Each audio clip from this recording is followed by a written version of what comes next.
നമസ്കാരം സുഹൃത്തുക്കളെ, എന്റെ പേര് Aswathy. Welcome to Harshitham Edutech. പുതിയ SCERT-യിൽ നിങ്ങൾ ഉറപ്പായിട്ടും പഠിച്ചിരിക്കേണ്ട ഇന്ത്യൻ ചരിത്ര വിഭാഗത്തിലെ ഏറ്റവും പ്രധാനപ്പെട്ട ചാപ്റ്റർ ആണ് ഡിസ്കസ് ചെയ്യാൻ പോകുന്നത്.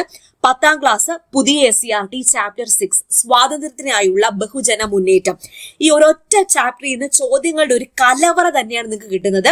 അതായത് നമ്മുടെ സിലബസിലുള്ള മിക്ക ഫാക്ട്സും ഇതിനകത്ത് അടങ്ങിയിട്ടുണ്ട്. അപ്പൊ നിങ്ങൾ ഉറപ്പായിട്ടും തിരിച്ചും മറിച്ചും പഠിച്ചിട്ട് പോകേണ്ട ചാപ്റ്റർ ആണ്. ക്ലാസ്സിലേക്ക് പോകാം. നമ്മുടെ ടെലഗ്രാം ചാനൽ ജോയിൻ ചെയ്യാത്തവരുണ്ടെങ്കിൽ ഫസ്റ്റ് കമന്റ് ഒന്ന് ചെക്ക് ചെയ്യൂ. ലിങ്ക് ഞാൻ പിൻ ചെയ്ത് വെച്ചിട്ടുണ്ട്. സ്റ്റാർട്ട് ചെയ്താലോ? ആദ്യം തന്നെ ലൂയിസ് ഫിഷറിന്റെ the life of Mahatma Gandhi എന്ന കൃതിയിൽ നിന്നെടുത്ത കുറച്ച് വാചകങ്ങളാണ് ഇവിടെ കൊടുത്തിരിക്കുന്നത്. ഇതിനൊരു ഹെഡിങ് കൊടുത്തിരിക്കുന്നത് മഹത്തായ വിചാരണ.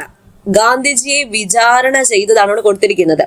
ചൗരി ചൗര സംഭവത്തിന് ശേഷം ഗാന്ധിജിയെ അറസ്റ്റ് ചെയ്യുകയും ഇദ്ദേഹത്തിനെ വിചാരണ ചെയ്യുകയും ചെയ്ത സാഹചര്യത്തിലുള്ള ഒരു നോട്ട് പോലെ.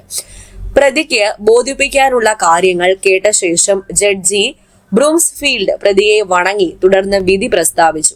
ഈ രാജ്യത്ത് ഒരു ന്യായാധിപന് നേരിടേണ്ടി വന്നിട്ടുള്ള ഒരുപക്ഷെ ഏറ്റവും പ്രയാസമുള്ള കാര്യമാണ് ഈ കേസിൽ നീതിപൂർവമായ വിധി പ്രസ്താവിക്കുക എന്നത്. വ്യക്തികളെ നോക്കി വിധി പറയുക എന്നത് നിയമത്തിന്റെ കടമയല്ലല്ലോ. ഞാൻ ഇതുവരെ വിചാരണ ചെയ്തിട്ടുള്ളതും ഭാവിയിൽ വിചാരണ ചെയ്യാൻ ഇടയുള്ളതുമായ വ്യക്തികളിൽ നിന്നും വളരെ വ്യത്യസ്തനാണ് താങ്കൾ എന്ന വസ്തുത അവഗണിക്കാൻ കഴിയില്ല. ദശലക്ഷക്കണക്കിന് ഇന്ത്യക്കാരുടെ ദൃഷ്ടിയിൽ താങ്കൾ വലിയൊരു രാജ്യസ്നേഹിയും നേതാവുമാണെന്ന കാര്യം വിസ്മരിക്കുന്നില്ല.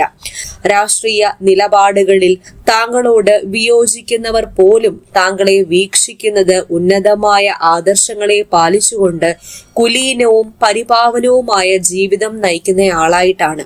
പ്രതിക്ക് ശിക്ഷയായി 6 വർഷത്തെ തടവ് വിധിച്ചുകൊണ്ട് ജഡ്ജി കൂട്ടിച്ചേർത്തു. ശിക്ഷയുടെ കാലാവധി സർക്കാർ കുറയ്ക്കുകയാണെങ്കിൽ അതിൽ എന്നേക്കാൾ സന്തോഷിക്കുന്ന ആരും ഉണ്ടാകില്ല. അപ്പോ ഗാന്ധിജിക്ക് 6 വർഷം ശിക്ഷ വിധിച്ച ജഡ്ജി പറഞ്ഞിരിക്കുന്ന വാചകമാണിത്. അപ്പൊ ഇതിൽ നിന്ന് തന്നെ മനസ്സിലാകും ഗാന്ധിജി എത്രത്തോളമാണ് നേതാക്കന്മാരുടെ അല്ലെങ്കിൽ ജനങ്ങളുടെ ഉള്ളിൽ ഇടം നേടിയത് എന്ന്. അപ്പോ ചൗരി ചൗര സംഭവം നടന്നതിന് ശേഷം ഗാന്ധിജിയെ വിചാരണ ചെയ്ത വേളയിൽ പറഞ്ഞ വാക്കാണ് മഹത്തായ വിചാരണ. അപ്പൊ government circuit house Ahmedabad March 18 date ഓർക്കൂ. 1922 sessions judge justice CN Broomfield മുൻപാകെയാണ് ഗാന്ധിജിയെ വിചാരണ ചെയ്തത്. അപ്പൊ ഏത് കൃതിയിൽ നിന്ന് എടുത്താണെന്ന് ചോദിച്ചാൽ the life of Mahatma Gandhi, Louis ഫിഷറിന്റെ the life of Mahatma Gandhi എന്ന കൃതിയിൽ നിന്നും എടുത്തതാണ്. PSC ഡിസംബർ മാസം 15 പ്രസിദ്ധീകരിക്കാനിരിക്കുന്ന പുതിയ നോട്ടിഫിക്കേഷനുകളാണ് village field assistant, fireman, CPO, WCPO മുതലായ തസ്തികകളിലേക്കുള്ള നോട്ടിഫിക്കേഷൻ. അപ്പോൾ ഈ പോസ്റ്റുകൾക്കെല്ലാം വേണ്ടിയിട്ട് നമ്മുടെ ഹർഷിതം എഡ്യൂടെക് ആപ്പിൽ പുതിയ ബാച്ച് കോഴ്സുകൾ ആരംഭിക്കുകയാണ്. അഡ്മിഷൻ സ്റ്റാർട്ട് ചെയ്തിട്ടുണ്ട്. ഫുൾ സിലബസ് കവറേജ് ആണ്. Short current affairs, monthly current affairs, പഴയ SCERT, പുതിയ SCERT എല്ലാം ചാപ്റ്റർ വൈസ് ആയിട്ട് നിങ്ങൾക്ക് കിട്ടും. PSC previous questions with related facts discussion എല്ലാം അടങ്ങിയ പാക്കേജ് ആണ്. പ്രിലിംസും മെയിൻസ് ഇൻക്ലൂഡഡ് ആണ്. VFAയുടെ കോഴ്സിലെ പ്രിലിംസും മെയിൻസ് ഇൻക്ലൂഡഡ് ആണ്. എല്ലാ കോഴ്സും പരീക്ഷ കഴിയുന്നത് വരെ നിങ്ങൾക്ക് വാലിഡിറ്റിയും ഉണ്ടായിരിക്കും. ലിമിറ്റഡ് സീറ്റ്സ് മാത്രമേ ഉള്ളൂ. ഇന്ന് തന്നെ കയറി നിങ്ങളുടെ സീറ്റ് ഉറപ്പിക്കുക. അപ്പൊ ഹർഷിതം എഡ്യൂടെക് ആപ്പിലാണ് ക്ലാസ് വരുന്നത്. പിന്നെ ക്ലാസ് കണ്ടിട്ട് എന്തെങ്കിലും ഡൗട്ട് ഉണ്ടെങ്കിൽ എന്നോട് തന്നെ ഡയറക്ട്ലി ചോദിച്ച് ക്ലിയർ ചെയ്യാനുള്ള ഓപ്ഷൻ നമ്മുടെ ഹർഷിതം എഡ്യൂടെക് ആപ്പിൽ അവൈലബിൾ ആണ്. 24/7 ആപ്പിന്റെ ആക്സസിബിലിറ്റി ഉണ്ടായിരിക്കും. ക്ലാസ്സും നോട്ടും ഒക്കെ അവൈലബിൾ ആണ്. അപ്പൊ എത്രയും വേഗം തന്നെ കയറി ജോയിൻ ചെയ്തോളൂ. 2026 നിങ്ങളുടെ വർഷം ആകട്ടെ. അപ്പോൾ ഒരുപാട് പോസ്റ്റുകൾ PSC വിളിച്ചിട്ടുണ്ട്. എല്ലാം നമുക്ക് അടിച്ചെടുക്കണം. 3-4 ജോലി നിങ്ങളുടെ കയ്യിലിരിക്കണം. അതിനുവേണ്ടി ദൃഢനിശ്ചയത്തോടുകൂടി ഇറങ്ങൂ. അപ്പൊ ആപ്പ് ഡൗൺലോഡ് ചെയ്യാനുള്ള ലിങ്ക് ഞാൻ ഡിസ്ക്രിപ്ഷൻ ബോക്സിൽ കൊടുത്തേക്കാം, ഫസ്റ്റ് കമന്റിലും കൊടുത്തേക്കാം. കൂടാതെ പ്ലേ സ്റ്റോറിൽ ഹർഷിതം എഡ്യൂടെക് എന്ന് സെർച്ച് ചെയ്താൽ നമ്മുടെ ആപ്പ് നിങ്ങൾക്ക് കിട്ടുന്നതായിരിക്കും. ഓക്കെ, ഇന്ത്യൻ സ്വാതന്ത്ര്യ സമരത്തെ ഒരു ബഹുജന പ്രക്ഷോഭമാക്കി മാറ്റിയത് അല്ലെങ്കിൽ ബഹുജന പ്രസ്ഥാനമാക്കി മാറ്റിയത് ആരാണ്? മഹാത്മാഗാന്ധിയാണ്. 1915 അദ്ദേഹം ദക്ഷിണാഫ്രിക്കയിൽ നിന്ന് ഇന്ത്യയിലേക്ക് മടങ്ങി വരികയും പിന്നീട് ഇന്ത്യയിൽ സജീവമായി നിൽക്കുകയും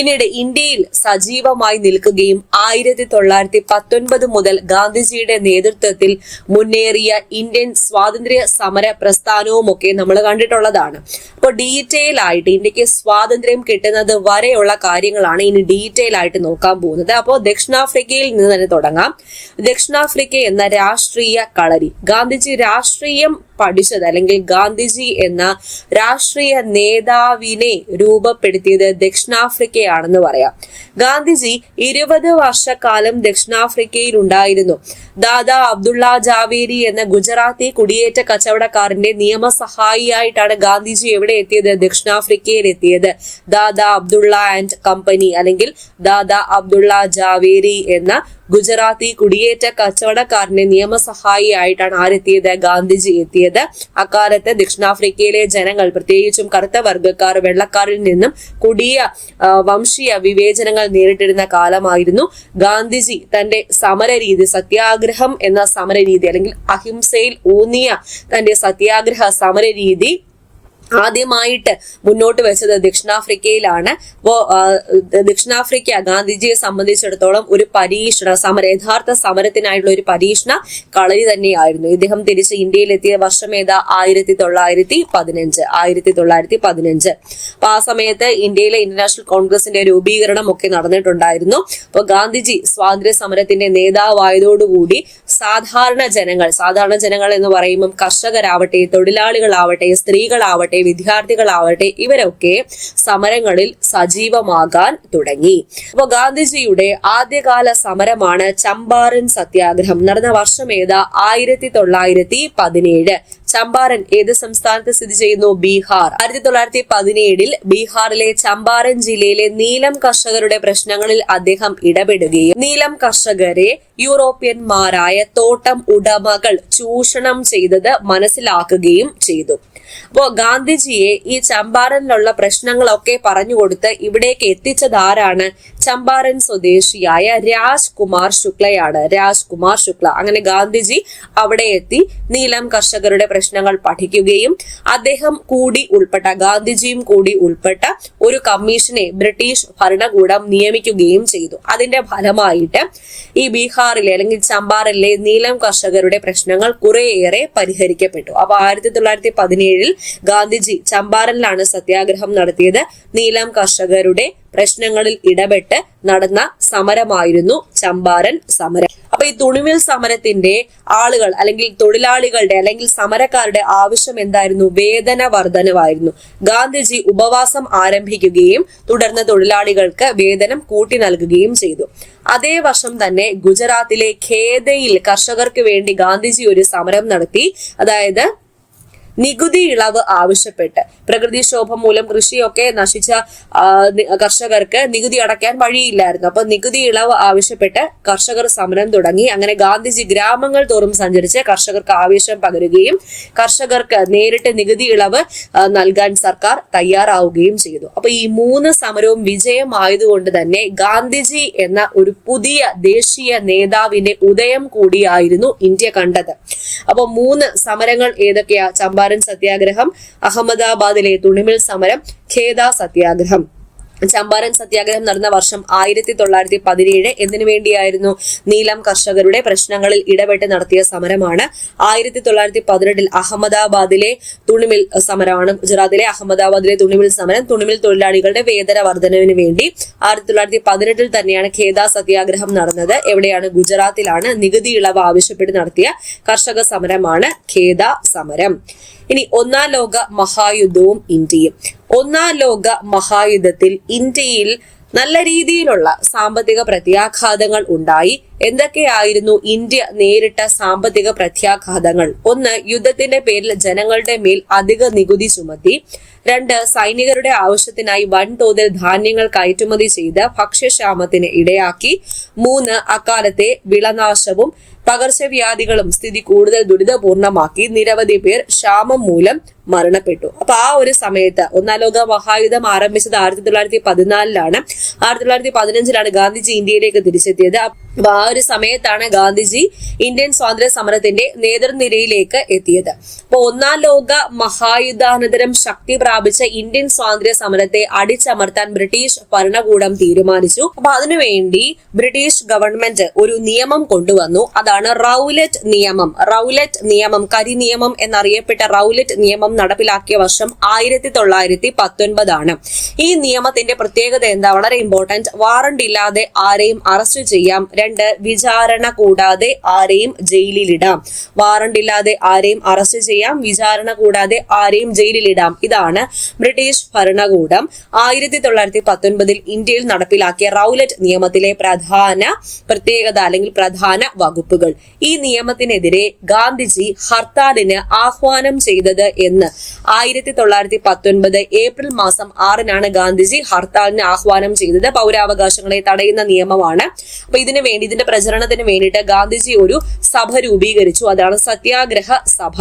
ഈ 1919 ഏപ്രിൽ 6-ന് നടന്ന ഹർത്താലിൽ വലിയ രീതിയിലുള്ള ജനപങ്കാളിത്തം ഉണ്ടായി. അതുകൊണ്ട് തന്നെ ഈ ഹർത്താലിനെ ഗാന്ധിജി ഏറ്റവും വിസ്മയാവഹമായ കാഴ്ച എന്നാണ് വിശേഷിപ്പിച്ചത്.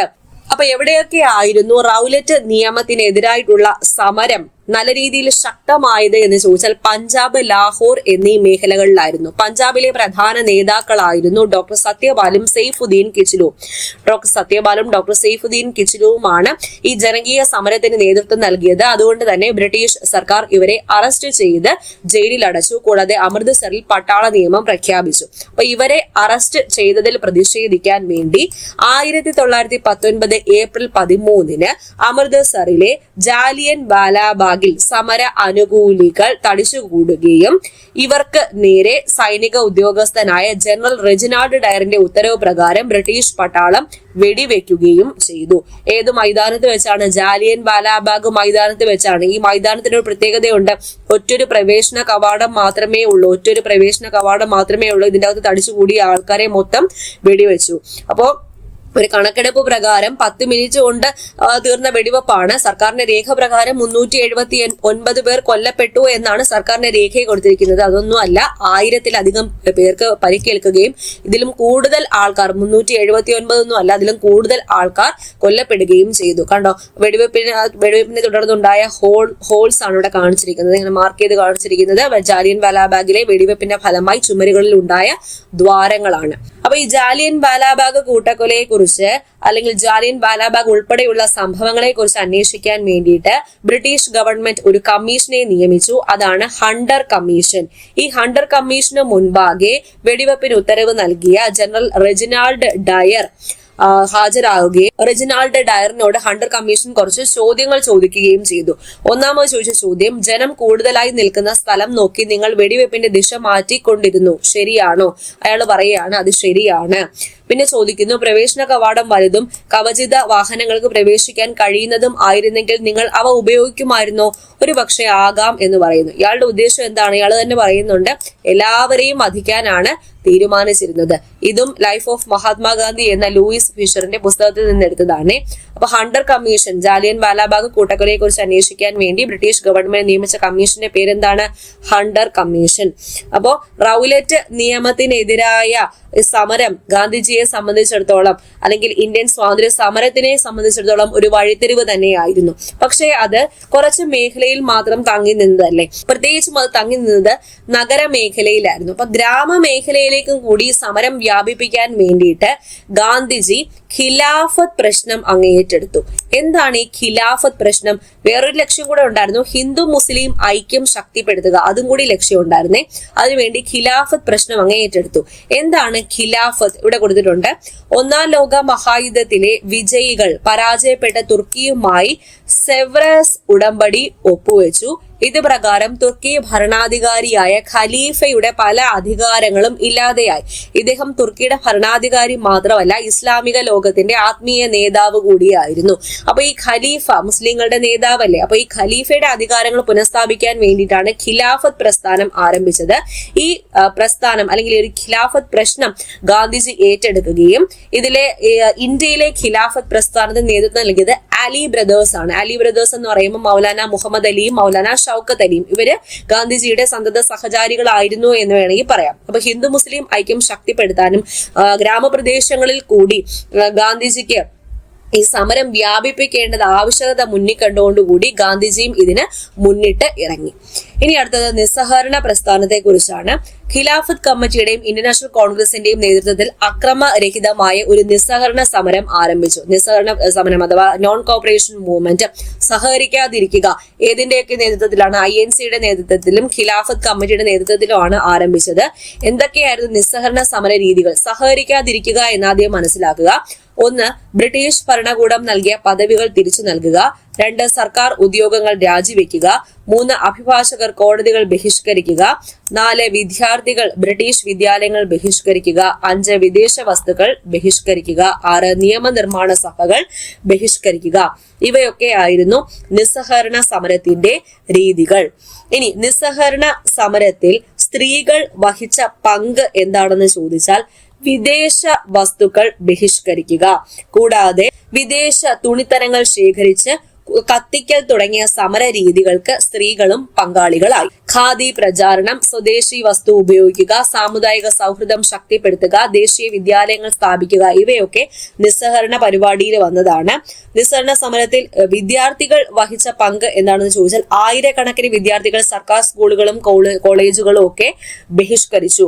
ഇനി തൊഴിലാളികൾ വഹിച്ച പങ്ക് എന്താണെന്ന് ചോദിച്ചാൽ മദ്രാസിലെ ബക്കിംഗ്ഹാം, കർണാടക തുണിമിൽ തൊഴിലാളികൾ, അതുപോലെ അസമിലെ തോട്ടം തൊഴിലാളികൾ, ഇവരൊക്കെ പണിമുടക്കി സമരത്തോട് സഹകരിക്കുകയും ചെയ്തു. 1919 പുറത്തിറങ്ങിയ ഗാന്ധിജിയുടെ ഒരു പുസ്തകമാണ് ഹിന്ദു സ്വരാജ്. ഗാന്ധിജി രചിച്ച 1919 പുറത്തിറങ്ങിയ പുസ്തകമാണ്. ഇതിലൂടെ ഗാന്ധിജി ബ്രിട്ടീഷ് ഭരണം എങ്ങനെയാണ് എന്നുള്ള കാര്യമാണ് വിശദീകരിച്ചത്. ഗാന്ധിജി പറയുന്നത് ഇന്ത്യയില് ബ്രിട്ടീഷ് ഭരണം വന്നത് ഇന്ത്യക്കാരുടെ സഹകരണത്തോടു കൂടി തന്നെയാണ്. അത് നിലനിൽക്കാനും ഇന്ത്യക്കാരുടെ സഹകരണം ഇവിടെ കാരണമാകുന്നുണ്ട്. അപ്പോൾ ഇന്ത്യക്കാർ നിസ്സഹരിച്ചു കഴിഞ്ഞാൽ ബ്രിട്ടീഷ് ഭരണം ഇന്ത്യയിൽ നിന്നും തുടച്ചു നീക്കാൻ പറ്റും, നമുക്ക് സ്വരാജ് കൊണ്ടുവരാൻ പറ്റും. അപ്പോൾ ഹിന്ദു സ്വരാജ് എന്നതുകൊണ്ട് ഗാന്ധി ഉദ്ദേശിച്ചത് എന്താണ്? സ്വയം ഭരണം, ഇന്ത്യയുടെ സ്വയം ഭരണം എന്നതാണ് ഹിന്ദു സ്വരാജ് എന്നതുകൊണ്ട് ഗാന്ധിജി ഉദ്ദേശിച്ചത്. അപ്പോൾ നിസ്സഹകരണ സമരത്തിൽ ഓരോരുത്തരുടെയും പങ്ക് ഇവിടെ കൊടുത്തിട്ടുണ്ട്. സ്ത്രീകളുടെ പങ്ക്, തൊഴിലാളികളുടെ പങ്ക്, വിദ്യാർത്ഥികളുടെ പങ്ക്, ഗോത്ര ജനതയുടെ പങ്ക്, കർഷകരുടെ പങ്ക്. ഓരോന്നായിട്ട് നോക്കാം. സ്ത്രീകളുടെ പങ്ക് എന്തായിരുന്നു? വിദേശ വസ്തുക്കളുടെ ബഹിഷ്കരണം, വിദേശ തുണിത്തരങ്ങൾ ശേഖരിച്ച് കത്തിക്കൽ തുടങ്ങിയ സമര രീതികളിൽ സ്ത്രീകൾ പങ്കാളികളായി. തൊഴിലാളികളുടെ പങ്ക് എന്തായിരുന്നു? നിസ്സഹകരണ സമരത്തോട് തൊഴിലാളികളുടെ പ്രതികരണവും സജീവമായിരുന്നു. മദ്രാസിലെ ബക്കിംഗ്ഹാം, കർണാടക തുണിമിൽ തൊഴിലാളികൾ, അസമിലെ തോട്ടം തൊഴിലാളികൾ, അസം ബംഗാൾ റെയിൽവേ തൊഴിലാളികൾ തുടങ്ങിയവർ പണിമുടക്കി സമരത്തോട് സഹകരിച്ചു. കുട്ടികളാണെങ്കിലോ വിദ്യാർത്ഥികളാണെങ്കിലോ അവര് സർക്കാർ സ്കൂളും കോളേജും ഒക്കെ ബഹിഷ്കരിച്ചു. കൂടാതെ ആ സമയത്ത് ആരംഭിച്ച ദേശീയ വിദ്യാഭ്യാസ സ്ഥാപനങ്ങൾ ഏതൊക്കെയായിരുന്നു എന്ന് ചോദിച്ചാൽ ഇത് പഴയ SCERT ഉണ്ടായിരുന്ന ഇമ്പോർട്ടന്റ് ആണ്. ബനാറസിലെ കാശി വിദ്യാപീഠം, ഗുജറാത്ത് വിദ്യാപീഠം, അലിഗഡിലെ ജാമിയ മിലിയ ഇസ്ലാമിയ, ഇത് ആ സമയത്ത് ആരംഭിച്ച ദേശീയ വിദ്യാഭ്യാസ സ്ഥാപനങ്ങളാണ്. അപ്പൊ കുട്ടികളൊക്കെ ഈ ദേശീയ വിദ്യാലയങ്ങളിൽ വന്ന് പഠിക്കാൻ തുടങ്ങി. ഗോത്ര ജനതയുടെ രീതി എന്തായിരുന്നു? ബ്രിട്ടീഷുകാർ നടപ്പിലാക്കിയ വന നിയമങ്ങൾ ലംഘിച്ചുകൊണ്ട് ഗോത്ര ജനത സമരത്തിൽ പങ്കാളികളായി. വനവിഭവങ്ങൾ ശേഖരിക്കുന്നതിന് ഈ ഒരു നിയമം തടസ്സമായി നിന്നതുകൊണ്ടാണ് ഗോത്ര ജനത ഇതിലേക്ക് പങ്കെടുത്തത്. കർഷകരും സമരത്തിൽ പങ്കാളികളായി. ജവഹർലാൽ നെഹ്റുവിന്റെ നേതൃത്വത്തിൽ ഒരു സഭ രൂപീകരിച്ചു. അതാണ് അവധ് കിസാൻ സഭ. കൂടാതെ ബംഗാളിലെ കാർഷിക മേഖലയില് ചണം കൃഷി നിർത്തി. ചണത്തിന് പകരം നെല്ലും പരുത്തിയും ഒക്കെ കൃഷി ചെയ്യാൻ വേണ്ടിയിട്ട് തീരുമാനിച്ചു. അപ്പോൾ നെല്ലും പരുത്തിയും ഒക്കെ കൃഷി ചെയ്യാൻ വേണ്ടി തീരുമാനിച്ചപ്പോ ചണം അധികം കിട്ടാനില്ല. അങ്ങനെ ചണം കിട്ടാനില്ലാത്തത് കൊണ്ട് തന്നെ ബ്രിട്ടീഷുകാരുടെ ഉടമസ്ഥതയിലുള്ള ചണമില്ലുകൾ പൂട്ടിക്കാൻ അത് കാരണമായി. നെൽകൃഷി വ്യാപിപ്പിച്ചു എന്ന് പറഞ്ഞില്ല. അപ്പൊ നെൽകൃഷി വ്യാപിപ്പിച്ചതോടുകൂടി ഭക്ഷ്യവസ്തുക്കളുടെ ലഭ്യത ഉറപ്പാക്കാൻ സാധിച്ചു. പരുത്തി ലഭ്യമാക്കും വഴി നെയ്ത്ത് ജോലിയും ഖാദി ഉപയോഗവും വർദ്ധിപ്പിക്കാനും സാധിച്ചു. നിസ്സഹകരണ സമരം നടന്നുകൊണ്ടിരിക്കെയാണ് മറ്റൊരു സംഭവം ഉണ്ടായത്. ചൗരി ചൗര സംഭവം. നടന്ന വർഷം 1922 ഫെബ്രുവരി 5-നാണ്. എവിടെയാണ് നടന്നത്? ഉത്തർപ്രദേശിലെ ചൗരി ചൗരയിലാണ്. ഇവിടെ സമരക്കാരും പോലീസുകാരും തമ്മിൽ ഏറ്റുമുട്ടുകയും പ്രകോപിതരായ ജനക്കൂട്ടം പോലീസ് സ്റ്റേഷന് തീവെക്കുകയും ചെയ്തു. ഇതിനെ തുടർന്ന് 22 പോലീസുകാരാണ് ഇതില് കൊല്ലപ്പെട്ടത്. അപ്പോ സമരം അഹിംസാ മാർഗത്തിലല്ലേ പൊക്കോണ്ടിരുന്നത്. പെട്ടെന്ന് ഹിംസയിലേക്ക് പോയപ്പോൾ ഗാന്ധിജി എന്ത് ചെയ്തു? നിസ്സഹകരണ സമരം തന്നെ പിൻവലിച്ചു. ഗാന്ധിജി നിസ്സഹകരണ സമരം പിൻവലിച്ചതിനെ സുഭാഷ് ചന്ദ്രബോസ് വിശേഷിപ്പിച്ചത് ഒരു ദേശീയ ദുരന്തം എന്നാണ്. ദേശീയ ദുരന്തം. അപ്പൊ ഗാന്ധിജി കടുത്ത വിമർശനങ്ങൾക്ക് വിധേയനാവുകയും ഗാന്ധിജിയുടെ ഈ ഒരു തീരുമാനത്തെ, നിസ്സഹകരണ സമരം പിൻവലിച്ച ഈ ഒരു തീരുമാനത്തെ സുഭാഷ് ചന്ദ്രബോസ് വിശേഷിപ്പിച്ചത് ദേശീയ ദുരന്തം എന്നാണ്. ദേശീയ ദുരന്തം. ഇനി ചിരാല പെരാല. എന്താണ് ചിരാല പെരാല? ചിരാല പെരാല എന്നത് ആന്ധ്രയിൽ നടന്ന സംഭവമാണ്. ആന്ധ്രയിലെ ഒരു ഗ്രാമമായിരുന്നു ചിരാല പെരാല. ഇത് ആന്ധ്രയിലെ ഗുണ്ടൂർ ജില്ലയിലെ ഗ്രാമമായിരുന്നു. ഈ നഗരത്തെ മുനിസിപ്പൽ കോർപ്പറേഷൻ ആക്കാൻ വേണ്ടിയിട്ട് അന്നത്തെ ബ്രിട്ടീഷ് ഗവൺമെന്റ് തീരുമാനിക്കുകയും അങ്ങനെ അവിടുത്തെ നികുതി ഭാരം വർദ്ധിപ്പിക്കുകയും ചെയ്തു. അപ്പൊ ഇതിനെതിരെ ആരുടെ നേതൃത്വത്തിൽ? ദുഗിരാല ഗോപാലകൃഷ്ണയുടെ നേതൃത്വത്തിൽ 15,000-ഓളം ജനങ്ങൾ നികുതി നിഷേധ സമരം നടത്തുകയും നഗരം ഒഴിഞ്ഞു പോവുകയും ചെയ്തു. അവർക്ക് നികുതി കൊടുക്കാൻ വയ്യാന്ന് പറഞ്ഞിട്ട് നഗരം ഒഴിഞ്ഞു പോവുകയും 11 മാസക്കാലം അവിടെ ആരും ഇല്ലായിരുന്നു. 11 മാസക്കാലം അവർ മറ്റൊരിടത്താണ് താമസിച്ചത്. അപ്പോൾ ഈ ചിരാല പെരാല എന്ന സ്ഥലം ഓർക്കുക, ആന്ധ്രയിലാണ്. ആന്ധ്രയിലെ ഗുണ്ടൂർ ജില്ലയിലെ ചെറുനഗരമായിരുന്നു ചിരാല പെരാല. ഇനി ഗാന്ധിജിയുടെ സമരരീതി എന്ന് പറയുമ്പോൾ അഹിംസാത്മക സമരരീതിയാണ്. കൂടാതെ നിസ്സഹകരണ സമരം, അങ്ങനെയൊക്കെയാണ് ഗാന്ധിജി സമരരീതി നടത്തിക്കൊണ്ടിരുന്നത്. അപ്പൊ ഇങ്ങനെ നിസ്സഹകരണ സമരം നടക്കുമ്പോൾ തന്നെ തെരഞ്ഞെടുപ്പും നിയമനിർമ്മാണ സഭയെ ഒക്കെ ബഹിഷ്കരിച്ചു എന്ന് പറഞ്ഞില്ലേ. പക്ഷേ ഇതിനോടൊക്കെ, ഈ ബഹിഷ്കരണത്തോടൊക്കെ വിയോജിപ്പുണ്ടായിരുന്ന കുറച്ച് ആൾക്കാരുണ്ടായിരുന്നു കോൺഗ്രസിൽ തന്നെ. അതിൽ പ്രധാനിമാരായിരുന്നു CR ദാസും മോത്തിലാൽ നെഹ്റുവും. അപ്പൊ ഇവര് ചേർന്നിട്ട് മറ്റൊരു പാർട്ടിക്ക് രൂപം നൽകി. അതാണ് സ്വരാജ് പാർട്ടി. സ്വരാജ് പാർട്ടിക്ക് രൂപം നൽകിയ വർഷം 1923. നിയമനിർമ്മാണ സഭകളെ പോരാട്ടത്തിന്റെ വേദിയാക്കാൻ വേണ്ടിയിട്ട് ഇവരെ തെരഞ്ഞെടുപ്പിൽ മത്സരിക്കുകയും നിയമനിർമ്മാണ സഭയിൽ അംഗത്വം നേടുകയും ചെയ്തു. അപ്പൊ സ്വരാജ് പാർട്ടി രൂപീകരിച്ചത് CR ദാസും മോത്തിലാൽ നെഹ്റുവാണ്. വർഷം 1923. ഗാന്ധിജിയും ശ്രീനാരായണ ഗുരുവും തമ്മിൽ കണ്ടുമുട്ടിയതാണ് കൊടുത്തിരിക്കുന്നത്. 1925 മാർച്ച് മാസം 12-നാണ് ഇരുവരും കണ്ടുമുട്ടിയത്. എവിടെ വെച്ച്? വർക്കലയിലെ ശിവഗിരി മഠത്തിൽ വെച്ച്. വർക്കലയിലെ ശിവഗിരി മഠത്തിനടുത്തുള്ള വനജാക്ഷി മന്ദിരത്തിൽ വെച്ചാണ് ഇവർ കണ്ടുമുട്ടിയത്. ഇവരുടെ കൂടിക്കാഴ്ചയ്ക്ക് 2025 മാർച്ച് 12-ന് 1 നൂറ്റാണ്ട് തികയുകയും ചെയ്തു. ജനകീയ സമരങ്ങളുടെ തുടർച്ചയാണ് പറയുന്നത്. നിസ്സഹകരണ സമരം ചൗരി ചൗര സംഭവത്തെ തുടർന്ന് പിൻവലിച്ചു എന്ന് പറഞ്ഞു. എന്നിരുന്നാലും ഈ നിസ്സഹകരണ സമരം സൃഷ്ടിച്ച ആവേശങ്ങളൊന്നും കുറഞ്ഞില്ല. ആന്ധ്രയിലെ ഗോത്ര ജനതയുടെ സമരം തന്നെ ഇതിന് ഉദാഹരണമാണ്. അപ്പൊ ആന്ധ്രയിലെ ഗോത്ര ജനതയുടെ സമരം ഏത് പേരിലാണ് അറിയപ്പെടുന്നത്? റാംബ ലഹള എന്ന പേരിലാണ് അറിയപ്പെടുന്നത്. റാംബ ലഹള. ഇതിന് നേതൃത്വം നൽകിയ വ്യക്തിയാണ് അല്ലൂരി സീതാരാമരാജു. അല്ലൂരി സീതാരാമരാജു ആണ് ഇതിന് നേതൃത്വം നൽകിയത്. കാരണം ഇവർക്ക് ഗോത്ര ജനതയല്ലേ, അപ്പൊ ഇവർക്ക് വനങ്ങളിൽ പോയി കാലി മേയ്ക്കാനുള്ള അവകാശം തടഞ്ഞു. കൂടാതെ കൊല്ല പലിശക്കാരുടെ ചൂഷണവും, ഇത് രണ്ടുമാണ് ഇവരെ റാംബ ലഹളയിലേക്ക് നയിക്കാൻ കാരണം. അപ്പൊ ഈ ഭൂമേഖലയുടെ 2500 ചതുരശ്ര മൈൽ സ്ഥലം എന്ന് പറയുന്നത് സമരക്കാരുടെ നേതൃത്വത്തിൽ തന്നെയായിരുന്നു. ഈ സമരം അടിച്ചമർത്താൻ വേണ്ടിയിട്ട് കൂടുതൽ ഫോഴ്സുകളെ, കൂടുതൽ സൈനിക വിഭാഗങ്ങളെ ബ്രിട്ടീഷുകാർ ഉപയോഗിച്ചു. പ്രധാനമായിട്ടും MSP മലബാർ സ്പെഷ്യൽ പോലീസിനെയും അസം റൈഫിൾസിനെയും ഒക്കെ ഉപയോഗിച്ചു. ഈ നേതാവായിരുന്ന അല്ലൂരി സീതാരാമരാജു ഈ സമരത്തിന്റെ ഇടയിലുണ്ടായ സംഘർഷത്തിൽ കൊല്ലപ്പെടുകയും ചെയ്തു. ഓക്കെ, ഇനി സൈമൺ തിരിച്ചു പോവുക, സൈമൺ ഗോ ബാക്ക്. സൈമൺ കമ്മീഷനെ ബ്രിട്ടീഷുകാർ ഇന്ത്യയിലേക്ക് അയച്ചത് ഇന്ത്യയിൽ നടപ്പിലാക്കേണ്ട ഭരണപരിഷ്കാരങ്ങളെ പറ്റി നിർദ്ദേശം നൽകാൻ വേണ്ടിയിട്ടാണ്. സർ ജോൺ സൈമന്റെ നേതൃത്വത്തിലാണ് സൈമൺ കമ്മീഷൻ രൂപീകരിച്ചത്. എത്ര അംഗങ്ങൾ ഉണ്ടായിരുന്നു? 7 അംഗങ്ങൾ ഉണ്ടായിരുന്നു. ഇവർ 7 പേരും ബ്രിട്ടീഷുകാരായിരുന്നു.